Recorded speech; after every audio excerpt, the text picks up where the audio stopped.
Buhur ini kan istilah dari Arab ya, bisa dikatakan begitu ya Mas ya. Ya, kalau dupa ini istilah yang sering digunakan sebagian besar masyarakat kita dari pribumi Nusantara, mau itu dari orang Jawa atau dari suku manapun lah. Yang tentunya ini juga hasil daripada peradaban di zaman dulu ya, asal muasalnya dari mana, apakah betul-betul dari Indonesia atau mungkin juga dari negara-negara Asia misalkan, atau mungkin dari India dan lain sebagainya ya. Nah, tetapi memang penggunaan dupa ini di Indonesia, khususnya orang Kejawen ya Mas ya, orang Jawa, itu kan hal yang sangat biasa sekali. Nah, sama halnya dengan buhur. Buhur itu sangat biasa sekali digunakan oleh orang-orang di Arab sana. Yang tentu kalau kita bicara manfaat atau fungsinya, ya tergantung kita manfaatkan dan kita fungsikan untuk apa. Contoh, buhur ini digunakan di Arab misalkan untuk sebagai pengharum ruangan misalkan, sebagai wewangian. Ya, bahkan juga digunakan untuk acara-acara ritual keagamaan misalkan, entah itu untuk ibadah sholat Jumat atau mungkin juga dalam acara-acara tertentu seperti menyambut tamu misalkan dan lain sebagainya. Intinya sebagai pengharum ruangan. Nah, ini tentu juga luas sekali. Bisa digunakan untuk relaksasi misalkan. Bahkan kalau saya tidak salah ya, di zaman kenabian itu juga diyakini sebagai sarana untuk mengusir energi negatif. Artinya mengusir hal-hal goib ya, yang di luar daripada ajaran agama misalkan. Nah, kembali lagi, kalau kita bicara dupa di negara kita ini, khususnya orang pribumi, itu sejatinya juga sama. Tidak ada beda ya. Selain dari bahan bakunya sama ya, kita bicara fungsi, balik lagi tergantung orang yang memfungsikan. Nah, sebagian besar, tentu kalau untuk orang-orang yang paham, pasti dupa ini juga digunakan tidak jauh berbeda dengan buhur. Untuk pengharum ruangan, untuk sarana merelaksasi, bahkan untuk pengobatan, untuk menghilangkan stres, untuk wewangian. Juga diyakini bisa juga digunakan untuk mengusir roh-roh jahat misalkan ya, atau bisa juga digunakan untuk mengusir energi negatif misalkan. Kalau ditanya bedanya di mana, kenapa kok bisa ada haram dan bisa ada halal? Kenapa kalau segala sesuatu yang berasal dari Arab itu selalu dianggap suci, dianggap mulia, dianggap spesial, istimewa begitu. Sehingga tidak ada cerita segala sesuatu yang berasal dari Arab, mau tradisi budaya, termasuk agama di dalamnya, itu selalu dikatakan bahwa itu adalah yang paling baik, yang paling benar, yang paling suci, berasal dari Tuhan ya. Betul sekali, dianggap berasal daripada Tuhan gitu. Nah, tetapi kenapa kalau segala sesuatu hasil dari produk lokal ya, dari masyarakat kita, dari orang Indonesia, dari pribumi, apalagi kalau dikaitkan dengan leluhur kita, itu selalu dihubung-hubungkan dengan hal-hal negatif. Dianggap haram, dikatakan syirik, karena dianggap kita gak menyembah Tuhan. Membakar dupa, membakar kemenyan di tempat-tempat yang dianggap memiliki nilai spiritual.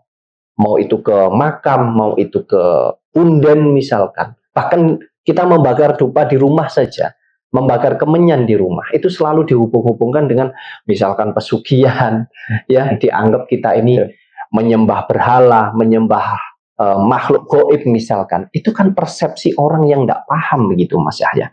Tapi untuk kita yang memahami sesungguhnya, yaitu tadi, buhur dan dupa memiliki fungsi yang nggak jauh berbeda gitu. Bisa dikatakan sama, tergantung yang menjalankan itu paham atau tidak untuk ritual apa. Saya rasa di sana letak kesalahpahaman ini. Bahkan kalau kita mau kaji lebih dalam, artinya kita juga harus mengkaji tentang haram dan halal. Haram dan halal ini bikinan manusia atau bikinan Tuhan? Kalau bikinan Tuhan, saya rasa sudah tidak ada lagi toleransi begitu ya. Artinya ya sudah itu saklek. Tapi kalau ini buatan manusia, ya itu tadi, tergantung kenyamanan, tergantung kepentingannya, balik lagi ke sana. Kalau saya sangat tidak percaya dengan haram dan halal, semua tergantung bagaimana kita memfungsikannya, lebih banyak bermanfaatnya atau tidak, lebih ke sana. Ya, dalam hal ini berlaku standar ganda ya Mas ya, ketika Arab dengan produknya selalu dikatakan suci, akan tetapi kalau orang Arab mau menggunakan produk orang lain itu langsung berlaku halal ya Mas Wahyu ya. Kebanyakan demikian ya. Ya, intinya selama semuanya ada embel-embelnya tentang Arab ya, dihubungkan dengan agama, selalu tidak ada yang salah begitu. Bahkan termasuk apa ya, mungkin poligami mungkin ya. Ya. Kalau babi itu diharamkan, orang lain tidak boleh makan babi dengan alasan kesehatan, katanya ada cacing pita dan lain sebagainya misalkan. Padahal di sapi, di hewan-hewan yang lain juga banyak cacing pitanya. Kita bicara kesehatan loh ini ya. Tapi kalau kita bicara tentang haram dan halal, babi diharamkan, tetapi poligami dihalalkan. Bahkan di negara kita itu dilegalkan secara hukum pemerintahan, Mas Yahya. Ini kan hal-hal yang sangat apa ya, sebetulnya nggak berimbang ya Mas Yahya ya. Tapi ya sudahlah, setiap orang memiliki prinsip yang berbeda-beda. Ya tentunya itu hak masing-masing, tidak jadi masalah. Kalau kita mengikuti, menjalani kehidupan ini sesuai dengan pikiran dan hati kita masing-masing sajalah. Ya tentu nggak hanya dupa saja yang haram Mas Wahyu ya. Keris, kemudian mungkin jimat ya, banyak hal lah. Intinya semua yang berasal dari luar Arab itu pasti haram ya Mas Wahyu ya. Iya, kadang begini Mas Yahya, saya juga heran ya. Yang agama Kristen juga demikian. Menaruh patungnya Yesus ya, Nabi Isa, yang mana apakah patung itu betul-betul gambaran daripada wajah Yesus yang sesungguhnya, ataukah itu hanya simbolik saja, yang mana kita bicara filmnya saja itu juga diperankan oleh tokoh ya, artinya bukan wajah aslinya. Dan banyak replika-replika tentang patung Yesus ini yang dipercayai, diyakini oleh umat Kristiani juga itu sebagai lambang kedamaian gitu, ya, untuk mengusir hal-hal negatif juga sebetulnya ya, larinya juga salah satunya ke sana. Nah, kemudian di Islam itu menggunakan tulisan-tulisan Arab misalkan, entah itu raja atau apapun ya, bisa ditaruh di dalam rumah tentang ayat yang ada di dalam Al-Quran, atau bahkan mungkin itu dibawa gitu sebagai apa ya, bisa dikatakan untuk hal-hal yang supaya kita ini terhindar dari hal-hal negatif lah begitu. Tapi ketika orang Jawa ya, ketika orang Jawa menggunakan hal seperti itu, membawa keris misalkan, orang Jawa membawa tulisan-tulisan mantra-mantra Jawa misalkan ya, atau bahasanya pakai jimat begitu, pakai sikep begitu. Seolah-olah orang-orang yang beragama ini tadi seolah-olah begitu alergi terhadap jimat atau sikep.